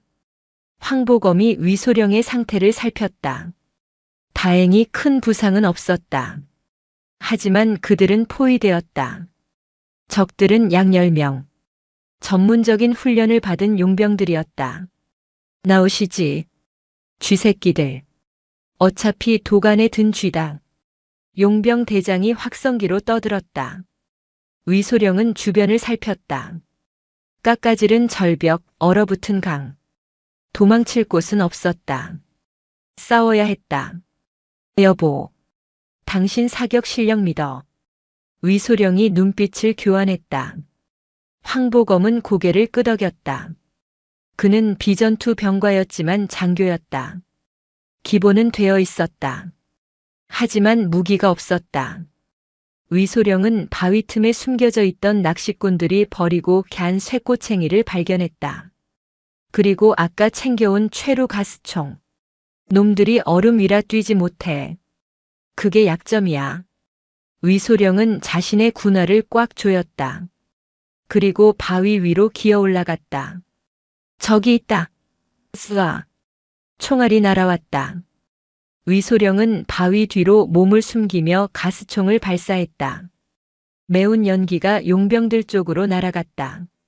바람이 그들 쪽으로 불고 있었다. 천운이었다. 콜록. 바람 방향이. 용병들이 당황하는 사이 위소령이 바위 위에서 뛰어내렸다. 그녀는 공중에서 몸을 비틀어 가장 가까이 있는 용병의 어깨를 쇠꼬챙이로 찍었다. 크악! 비명과 함께 용병이 쓰러졌다. 위소령은 그가 떨어뜨린 소총을 낚아챘다. 그리고 지체 없이 방아쇠를 당겼다. 조준 사격이 아니었다. 위협 사격이었다. 검아, 지금이야. 황보검이 반대편에서 뛰쳐나와 돌을 던지며 적의 시선을 분산시켰다. 용병들이 우왕좌왕하는 사이 위소령은 빙판 위를 낮은 자세로 미끄러지듯 이동했다. 스케이트를 타는 듯한 움직임. 그녀는 적의 사각지대로 파고들었다. 퍽, 우드득. 그녀의 개머리판이 용병의 턱을 부셨다. 그녀는 군인이었다. 살인 기술을 배운 인간 병기. 분노가 그녀의 전투력을 한계까지 끌어올렸다. 하지만 적의 대장은 만만치 않았다. 그는 위소령의 움직임을 읽고 정확히 그녀가 이동할 위치에 총을 쐈다. 타탕! 윽! 위소령의 허벅지를 총알이 스치고 지나갔다. 붉은 피가 하얀 얼음 위로 뚝뚝 떨어졌다. 그녀가 중심을 잃고 넘어졌다. 잡았다. 대장이 권총을 겨누며 다가왔다. 위소령은 거친 숨을 몰아쉬며 그를 노려보았다. 끝인가? 그 순간 절벽 위에서 엄청난 굉음이 들려왔다. 두두두두두. 헬기가 아니었다. 그것은 중기관총 소리였다. 절벽 위 능선에 수십 명의 그림자가 나타났다. 그들은 조명탄을 쏘아 올렸다. 대나처럼 환해진 강 위로 굵직한 목소리가 천둥처럼 울려 퍼졌다. 전방의 사격 개시. 내 새끼 건드리는 놈들은 다 쓸어버려. 황보무진이었다. 그가 예비역 동료들과 육사단 수색대대 병력을 이끌고 도착한 것이다. 수색대대원들이 레페를 타고 절벽을 내려오기 시작했다. 마치 검은 비가 쏟아지는 것 같았다. 젠장. 함정이다. 용병 대장이 욕설을 내뱉으며 도망치려 했다. 하지만 늦었다. 마석도 장군이 던진 연막 수류탄이 그들의 퇴로를 막았다. 한 놈도 살려보내지 마라. 다리 몽둥이를 분질러서라도 잡아. 황보무진은 직접 K의 소총을 들고 조준 사격을 가했다. 칠순 노인의 사격 솜씨라고는 믿기지 않는 정확도였다. 용병들의 다리 근처 얼음이 정확히 깨져나갔다. 위소령은 피 흘리는 다리를 부여잡고 일어섰다. 그녀의 눈앞에 도망치는 용병 대장의 등이 보였다. 그녀는 바닥에 떨어진 돌멩이를 집어 힘껏 던졌다. 퍽! 돌은 정확히 대장의 뒤통수를 가격했다. 그가 휘청거리는 사이 위소령은 절뚝거리며 달려가 그를 덮쳤다. 이건 우리 병사들이 흘린 피값이다. 그녀의 주먹이 대장의 얼굴에 꽂혔다. 한 번, 두 번, 세 번. 대장이 기절할 때까지 그녀는 멈추지 않았다. 상황이 종료되고 황보무진이 헐레벌떡 뛰어왔다. 아가, 괜찮느냐? 아버님, 늦으셨습니다. 위소령은 안도감에 풀려 그 자리에 쓰러졌다. 황보무진은 며느리를 안아들었다. 그의 눈가에 물기가 서렸다. 미안하다. 내 불찰이다. 이제 다 끝났다. 아직 아닙니다. 차도형. 그자가 도망쳤습니다. 용병 대장의 품에서 발견된 위성 전화기. 거기에는 차도형이 보낸 마지막 메시지가 떠 있었다. 작전 실패 시 루트 7로 이동. 월북 준비. 황보무진의 눈이 커졌다. 월북? 이 매국노 새끼가 감히. 차도형은 군사 기밀을 가지고 북으로 넘어가려 하고 있었다. 그것만은 막아야 했다. 동이 터오고 있었다. 철원 최전방 지피감시 초소 인근 숲. 차도형은 헐떡이며 산을 오르고 있었다. 그는 청송 유통의 자금과 군사 기밀이 담긴 하드디스크를 배낭에 넣고 있었다. 이것만 북측에 넘기면 그는 영웅 대접을 받으며 제2의 인생을 살 수 있었다. 거의 다 왔다. 저 철책만 넘으면. 그가 이용하려는 루트 7은 과거 남북 교류 때 쓰이다 폐쇄된 땅굴 입구 근처였다. 그는 지뢰 지도를 외우고 있었다. 하지만 그가 숲을 빠져나와 개활지에 섰을 때 그를 기다리고 있는 것은 북한군이 아니었다. 안개 속에서 거대한 그림자가 나타났다. 황보무진이었다. 그는 정복 차림이 아닌 낡은 야전 상의에 베레모를 쓰고 있었다. 그의 손에는 낡은 지휘봉 하나가 들려 있었다. 어딜 그리 급히 가나? 차도형. 차도형이 소스라치게 놀라 뒷걸음질 쳤다. 황보 장군. 어떻게 여길? 내 놈 머리 꼭대기에 내가 있다. 내가 갈 곳은 지옥뿐이야. 황보무진의 뒤로 위소령과 황보검 그리고 왕건, 마석도 장군 등 예비역 영웅들이 모습을 드러냈다. 위소령은 붕대를 감은 다리로 지팡이를 짚고 서 있었다. 그녀의 눈빛은 그 어느 때보다 형형했다. 차도형. 당신을 군사 기밀 유출 및 살인 교사 혐의로 체포한다. 위소령이 외쳤다. 차도형은 허리춤에서 권총을 꺼내들었다. 오지 마. 다 쏴 죽일 거야. 나 혼자 안 죽어. 쏴봐라. 겁쟁이 녀석. 황보무진이 한 발짝 앞으로 나섰다. 난 평생을 총구 앞에서 살았다. 내 놈의 그 떨리는 손으로 날 맞출 수 있을 것 같으냐. 황보무진의 기백.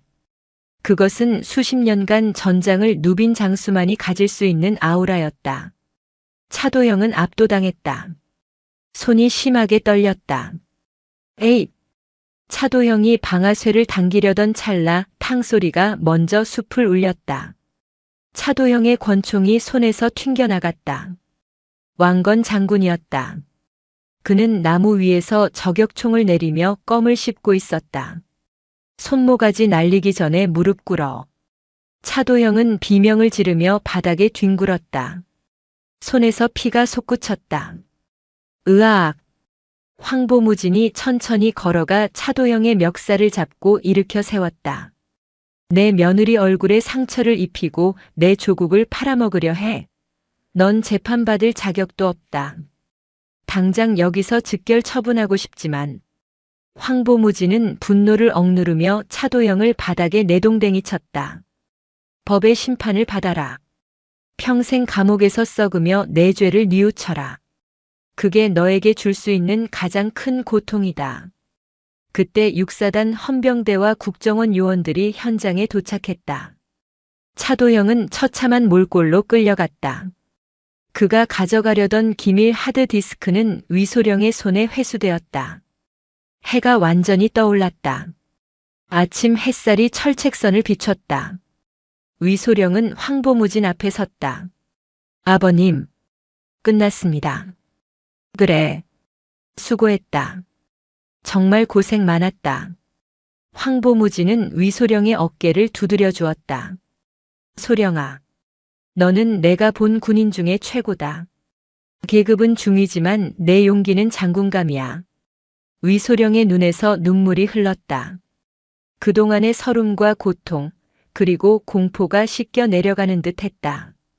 남편 황보검이 다가와 그녀의 손을 잡았다. 여보, 이제 집에 가자. 어머니가 밥 해놓고 기다리셔. 응, 배고프다. 세 사람은 서로를 부축하며 산을 내려갔다. 그들의 뒤로 예비역 장성들이 흐뭇한 미소를 지으며 따랐다. 일주일 후, 대한민국은 발칵 뒤집혔다. 군수 비리의 전모가 밝혀지고 관련된 장성들과 정치인들이 줄줄이 구속되었다. 위소령 중위는 내부 고발자가 아닌 참군인으로 칭송받았다. 국방부 장관은 직접 육사단을 방문해 위소령에게 표창을 수여하고 1계급 특진을 명령했다. 위소령 대위. 진급 신고식 날 그녀는 깨끗해진 정복을 입고 단상에 섰다. 그녀의 가슴에는 무공훈장이 빛나고 있었다. 신고합니다. 대위 위소령은 202X년 X월 X1부로 진급을 명받았습니다. 이에 신고합니다. 그녀가 경례를 올렸다. 단상 아래 맨 앞줄에는 황보무진과 가족들이 앉아 박수를 치고 있었다. 황보무진은 눈가를 훔쳤다. 행사가 끝나고 연병장. 따스한 봄바람이 불어왔다. 철원에도 봄이 오고 있었다. 위소령은 하늘을 올려다보았다. 파란 하늘이 유난히 맑았다. 이제 진짜 시작이네. 그녀는 주먹을 불끈 쥐었다. 비리는 사라지지 않을지도 모른다. 또 다른 어둠이 언젠가 다시 고개를 들 것이다. 하지만 두렵지 않았다. 그녀에게는 지켜야 할 신념이 있고 함께 싸워줄 가족과 전우들이 있으니까. 푸른 별의 영린을 건드린 자들의 최후를 보여준 그녀의 전설은 이제부터가 진짜 시작이었다. 전쟁은 끝났지만 전장은 아직 연기가 자욱했다. 강원도 철원군 육사단 의무대 입원실. 창밖에는 봄을 재촉하는 비가 부슬부슬 내리고 있었다. 위소령은 침대에 기대어 창밖을 바라보았다. 빗방울이 유리창을 타고 흐르는 모습이 마치 그동안 흘렸던 피와 땀, 눈물처럼 느껴졌다. 그녀의 다리에는 두꺼운 붕대가 감겨 있었고 얼굴의 멍은 이제 노란색으로 옅어지고 있었다. 육체적인 고통은 견딜만 했다. 하지만 마음속의 폭풍은 쉽게 가라앉지 않았다. 그녀가 병실에 누워있는 동안 바깥 세상은 천지개벽하고 있었다. 텔레비전 뉴스에서는 연일 군수 비리 카르텔, 독고윤 중장 구속, 청송 유통의 실체라는 자막이 붉은색으로 깜빡였다. 그녀가 목숨 걸고 가져온 하드디스크는 대한민국 군대를 발칵 뒤집어 놓은 판도라의 상자였다. 똑똑.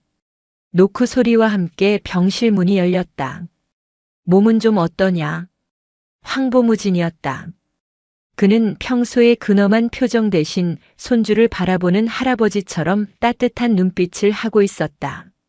그의 손에는 깎아놓은 사과가 담긴 도시락 통이 들려 있었다. 아버님, 오셨습니까? 저는 괜찮습니다.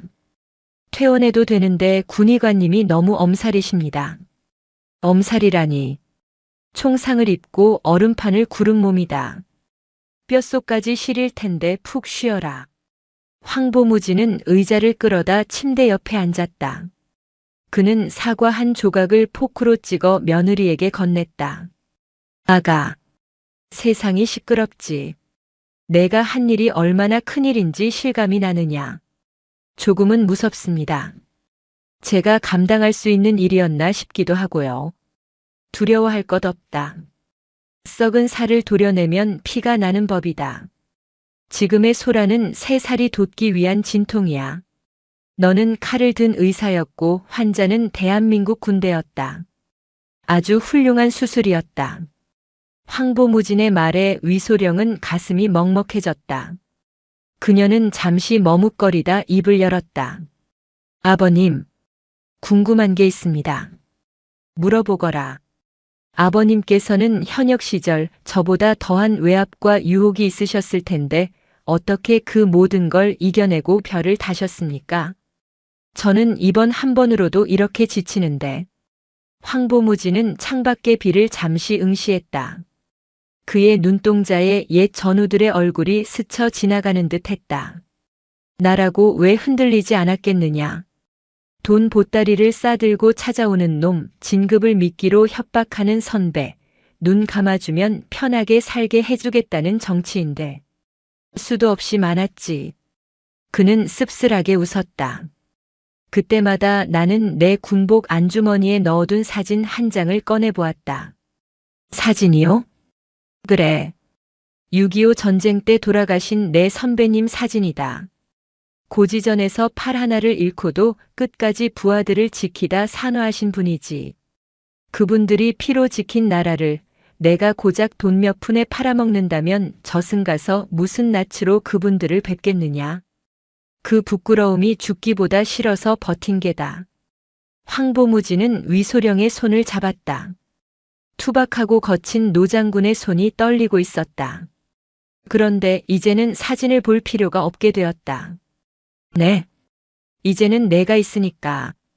내 며느리가 아니 위소령 대위가 이렇게 당당하게 내 앞에 있지 않느냐.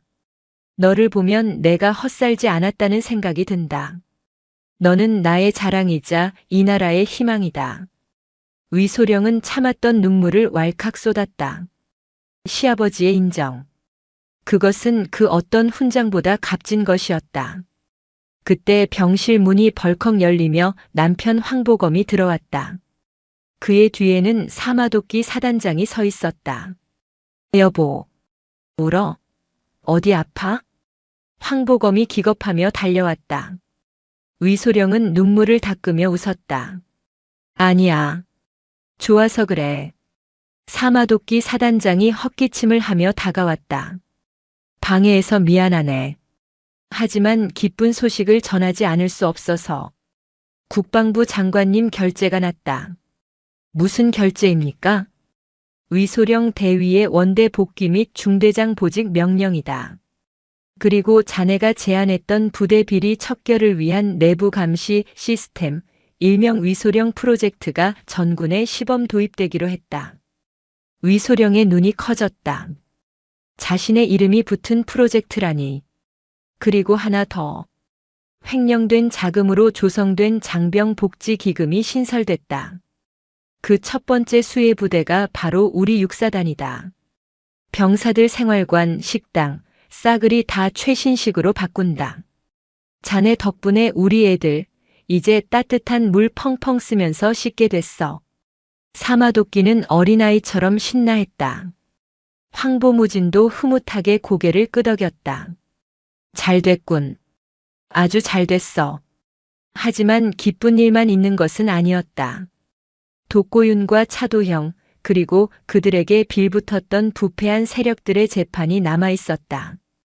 그들은 국내 최고의 로펌을 선임해 법망을 빠져나갈 준비를 하고 있었다.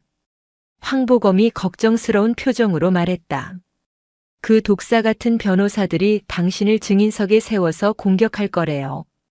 절차상 문제를 꼬투리 잡아서 증거 능력을 없애려고요. 위소령은 눈물을 닦고 정색했다. 오라고 해. 전장에서도 도망치지 않았는데 법정이라고 도망칠 것 같아? 내 입으로, 내 눈으로 그들의 죄를 낱낱이 밝혀낼 거야. 그녀의 눈빛은 다시 전사의 그것으로 돌아와 있었다. 상처는 아물어가고 있었고 그 자리에는 더 단단한 굳은 살이 박히고 있었다. 서울 용산구 국방부 고등군사법원. 대한민국 건국 이래 최대 규모의 군사재판이 열리는 날이었다. 법원 앞은 취재진과 시민단체 그리고 예비역 군인들로 인산인해를 이루었다. 카메라 플래시가 번개처럼 터졌고 하늘에는 방송용 헬기가 맴돌았다. 법정 안. 피고석에는 수의를 입은 독고윤 전 중장과 차도형이 앉아 있었다. 그들의 표정은 의외로 담담했다. 아니, 오히려 여유가 있어 보였다. 그들 옆에는 법조계의 저승사자라 불리는 김앤장 출신의 초호화 변호인단이 포진해 있었다. 반면 검찰석에는 젊은 군법무관들이 비장한 표정으로 앉아 있었고 방청석 맨 앞줄에는 황보무진과 별들의 군단 예비역 장성들이 팔짱을 낀 채 피고석을 노려보고 있었다. 재판장이 개정을 선언했다. 변호인 측의 공세는 예상대로 집요했다. 본 변호인은 검찰 측이 제시한 증거물, 즉 하드디스크의 입수 경위에 심각한 위법성이 있음을 주장합니다. 위소령 대위는 영장도 없이 민간 시설을 침입했고 개인정보를 불법으로 탈취했습니다. 이는 독수독과 이론에 따라 증거 능력이 없습니다. 변호사의 유창한 언변에 방청석이 술렁거렸다. 법리적으로는 틀린 말이 아니었다. 위소령의 잠입은 명령에 의한 것이 아닌 독단적인 행동이었기 때문이다. 독고윤이 입가에 비릿한 미소를 띄었다. 그래. 법은 돈 있는 놈 편이지. 감성파리로 될 일이 아니야. 검찰관이 당황하여 반박하려 했지만 변호사는 틈을 주지 않았다. 또한 위소령 대위는 당시 극도의 스트레스 상황에서 허위 기억을 가질 가능성이 높습니다. 폭행과 가혹행위를 당했다는 피해망상이 이 모든 사건을 과장되게 만들었을 수 있습니다. 그들은 피해자를 정신 이상자로 몰아가고 있었다. 비열하고 잔인한 수법이었다. 황보무진의 주먹이 부들부들 떨렸다. 당장이라도 뛰쳐나가 저 변호사의 멱살을 잡고 싶었지만 왕건 장군이 그의 팔을 잡으며 고개를 저었다. 참으십시오, 형님. 아직 히든 카드가 남았습니다. 그때 검찰관이 일어섰다. 검찰 측 마지막 증인을 신청합니다.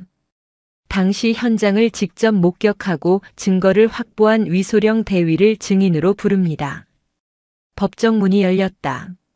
모든 시선이 입구로 쏠렸다. 정복을 입은 위소령이 들어왔다. 그녀는 목발을 짚고 있었지만 허리는 대나무처럼 꼿꼿했다. 가슴에 달린 약장과 훈장이 법정의 조명을 받아 찬란하게 빛났다. 그녀가 걸음을 옮길 때마다 목발 소리가 뚜벅 뚜벅 울려 퍼졌다. 그것은 마치 심판의 발소리 같았다. 위소령은 증인석에 앉아 선서했다. 양심에 따라 숨김과 보탬이 없이 사실 그대로 말하고 만일 거짓말이 있으면 위증의 벌을 받기로 맹세합니다. 변호사가 그녀를 향해 걸어왔다. 먹잇감을 노리는 하이에나 같은 눈빛이었다. 증인. 당신은 영웅 심리에 취해서 불법을 저지른 것 아닙니까? 상관의 명령도 없이 단독 행동을 한 것은 명백한 항명이자 군법 위반입니다. 그렇지 않습니까? 위소령은 변호사의 눈을 똑바로 응시했다. 군인의 첫 번째 의무는 국가와 국민을 수호하는 것입니다. 저는 제 상관인 독고윤 피고인이 국가를 배신하고 국민의 혈세를 도둑질하는 현장을 목격했습니다. 도둑을 보고 잡는 것이 경찰의 의무이듯 매국노를 보고 막는 것은 군인의 의무입니다. 그것이 불법이라면 저는 1000번이고 10,000번이고 다시 그 불법을 저지르겠습니다. 위소령의 단호한 목소리가 법정을 울렸다. 변호사는 잠시 말문이 막혔다. 하지만 절차를 무시한 것은 사실이지 않습니까? 절차요? 당신들이 말하는 그 절차 뒤에 숨어서 우리 병사들은 구멍난 방탄복을 입고 썩은 밥을 먹었습니다. 병사들의 생명이 달린 문제 앞에서 절차 타령을 하는 것이야말로 직무유기입니다. 방청석에서 누군가 박수를 쳤다. 그러자 순식간에 박수 소리가 파도처럼 번져나갔다. 재판장이 의사봉을 두드리며 정숙을 요청했지만 사람들의 뜨거운 가슴을 식힐 수는 없었다. 위소령은 시선을 돌려 독고윤을 바라보았다. 독고윤 중장님, 기억하십니까? 제가 임관할 때 장군님께서 축사를 하셨습니다. 명예를 잃은 군인은 죽은 것과 같다라고 하셨죠. 지금 장군님은 살아계십니까? 아니면 죽으셨습니까? 독고윤의 얼굴이 불그락푸르락해졌다. 그는 자리에서 벌떡 일어났다. 이 건방진 계집애가 어디서 훈계야? 앉으세요, 피고인. 재판장의 호통에도 독고윤은 분을 참지 못하고 소리질렀다. 내가 군을 위해 얼마나 헌신했는데 이깟 돈 몇 푼 챙긴 게 뭐라고. 내가 없었으면 보급 창고는 돌아가지도 않았어. 스스로 무덤을 파는 발언이었다. 장내가 술렁거렸다. 변호사가 황급히 독고윤을 자리에 앉혔지만 이미 엎질러진 물이었다. 그때 검찰관이 스크린을 가리켰다. 방금 도착한 추가 증거를 제출합니다. 차도형 피고인의 개인 금고에서 발견된 비밀 장부 원본입니다. 여기에는 독고윤 피고인이 북한 정찰총국 요원과 접선한 기록까지 남아 있습니다. 뭐라고? 독고윤의 눈이 튀어나올 듯 커졌다. 차도형이 그를 배신하고 만약을 위해 따로 기록을 남겨둔 것이었다. 차도형은 고개를 숙이고 떨고 있었다. 간첩 혐의. 이것은 단순 비리가 아닙니다. 국가보안법 위반입니다. 법정은 충격의 도가니에 빠졌다. 단순한 도둑놈인 줄 알았더니 나라를 팔아먹은 간첩 혐의까지 추가된 것이다. 예비역 장성들이 일제히 자리에서 일어났다. 마석도 장군이 소리쳤다. 저놈 당장 사형시켜. 내 손으로 총살하겠다. 재판장은 더 이상 심리를 진행할 필요를 느끼지 못했다. 모든 것이 명백했다. 피고인 독고윤, 피고인 차도형, 판결을 선고한다. 재판장의 목소리가 엄숙하게 깔렸다. 피고인들은 군인의 신분으로 그리고 국방 사업자로서 국가 안보를 위협하고 개인의 사리사욕을 채웠다. 이는 묵묵히 복무하는 50만 국군 장병들의 사기를 꺾고 국민의 신뢰를 배반한 중대 범죄다. 이에 피고인 독고윤에게는 무기징역을, 피고인 차도형에게는 징역 30년을 선고한다. 또한 불법 취득한 재산 전액을 몰수한다. 땅, 땅, 땅. 의사봉 소리가 법정에 울려 퍼지는 순간 위소령은 긴 숨을 토해냈다. 끝났다. 길고 길었던 싸움이 드디어 정의의 승리로 막을 내렸다. 독고윤은 헌병들에게 끌려나가면서도 끝까지 비명을 질러댔지만 아무도 그를 동정하지 않았다. 황보무진이 위소령에게 다가와 어깨를 감싸 안았다. 고생했다. 정말 고생했어. 위소령은 시아버지 품에 얼굴을 묻고 소리 없이 울었다. 그것은 기쁨의 눈물이었다. 시간은 흘러 계절이 바뀌었다. 강원도 철원의 평야는 황금빛으로 물들고 있었다. 1년이라는 시간이 지났다. 육사단 청성부대는 완전히 다른 곳으로 변모해 있었다. 막사는 리모델링되어 쾌적해졌고 병영식당에서는 호텔급 식단이 제공되었다. 하지만 가장 많이 변한 것은 사람들의 마음가짐이었다. 부조리는 사라졌고 상호 존중의 문화가 자리 잡았다. 대위 위소령은 이제 본부중대장이 되어 부대를 지휘하고 있었다. 그녀의 짐승 같은 체력은 부상 후 재활을 통해 더욱 강해져 있었다. 중대 차렷. 중대장님께 대하여 경례. 충성. 100여 명의 중대원들이 우렁차게 경례했다. 위소령은 미소를 지으며 답례했다. 충성. 다들 식사는 맛있게 했나? 네, 그렇습니다. 병사들의 표정은 밝았다. 과거의 주눅든 모습은 찾아볼 수 없었다.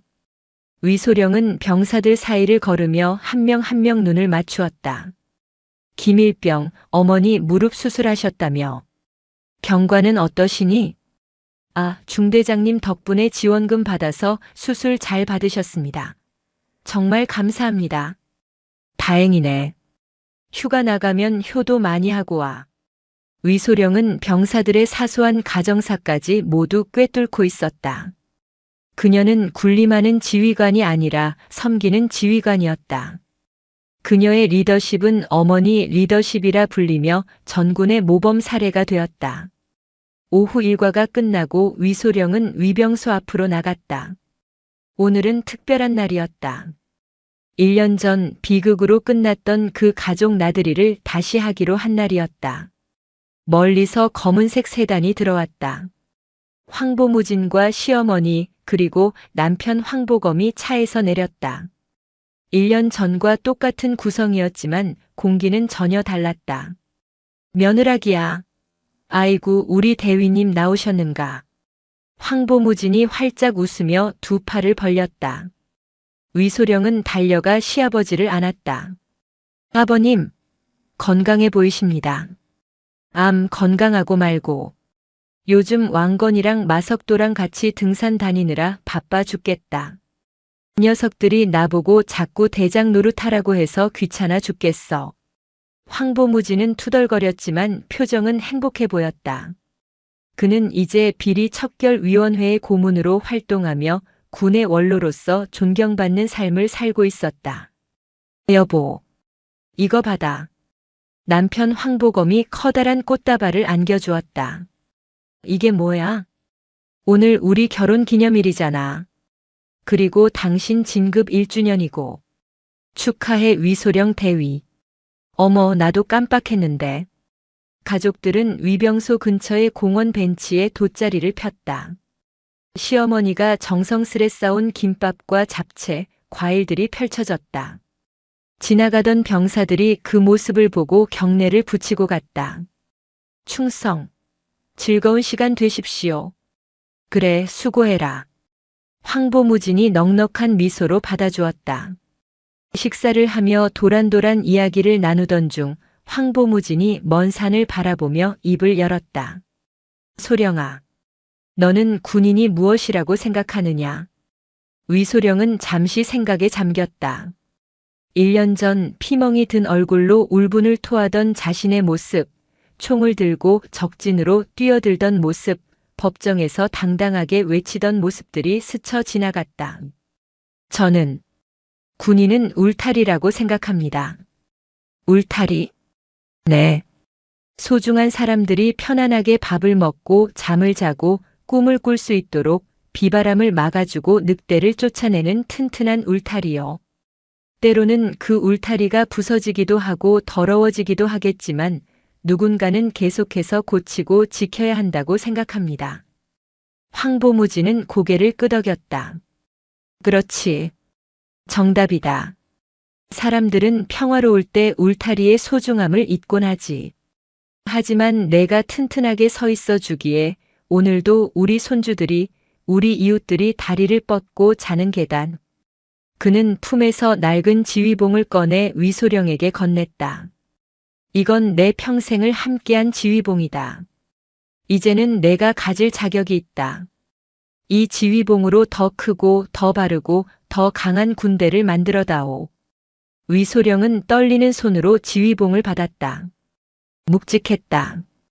그것은 단순히 나무 막대기가 아니라 한 노장의 평생과 조국의 무게였다. 감사합니다, 아버님. 부끄럽지 않은 군인이 되겠습니다. 해질 무렵 노을이 철원 평야를 붉게 물들였다.